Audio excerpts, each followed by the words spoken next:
There comes a moment in every nation's story when conquest ends and memory must begin.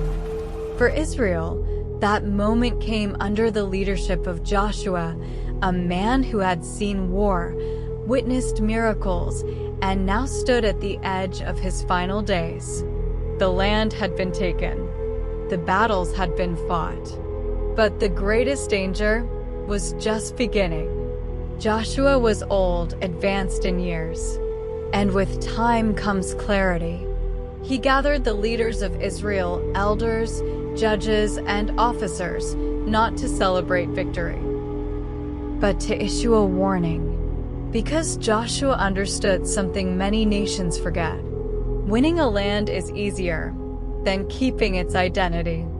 He reminded them of what had already been done, not by their strength, but by God's hand. It was not Israel's strategy that secured victory.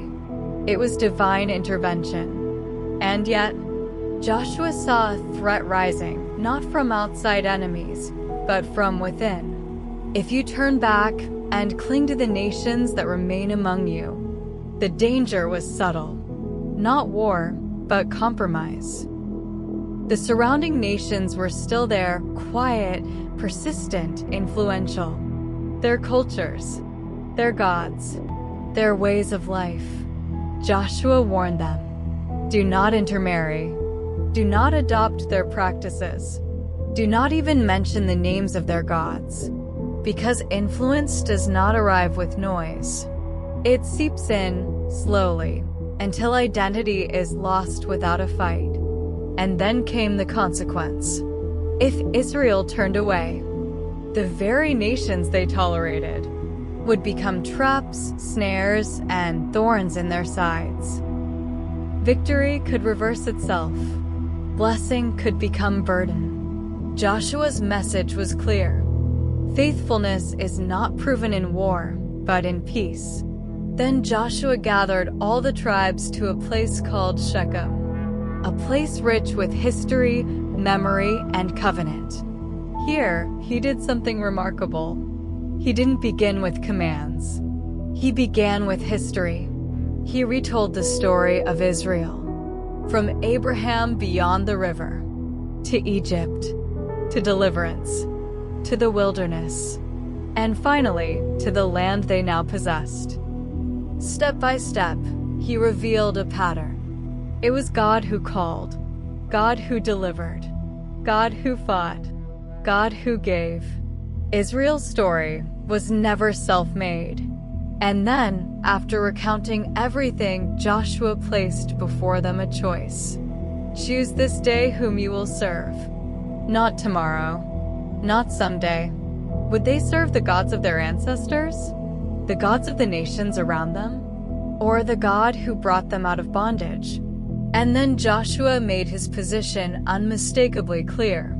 As for me and my house, we will serve the Lord. It was not just a declaration. It was leadership.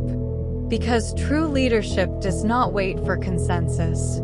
It sets direction. The people responded quickly, almost too quickly. They declared their loyalty. They insisted they would serve the Lord. But Joshua, with the wisdom of experience, challenged them. You are not able to serve the Lord. It sounded harsh, but it was honest. Because Joshua understood something deeper. Commitment is easy to declare, but costly to sustain. Serving God was not casual. It required holiness, consistency, and obedience. This was not about emotion. It was about endurance. And so a covenant was made. Laws were written. A witness was set, a great stone placed as a reminder. Not because God needed proof, but because people forget. The stone stood there as a silent testimony. You made a choice. You made a commitment. And one day, your actions will either confirm it or contradict it. Joshua's story does not end with conquest. It ends with a question that echoes far beyond ancient Israel. What will you do after the victory? Because history shows this pattern again and again. Nations fall, not when they are weak, but when they forget who they are. Joshua understood this. That's why his final message was not about land, but about loyalty. Not about enemies, but about identity. And so the question remains, when the battles are over and the promises are fulfilled, who will you choose to serve?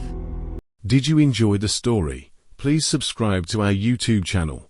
This motivates us to create more Bible-inspired stories to share with you. God bless you.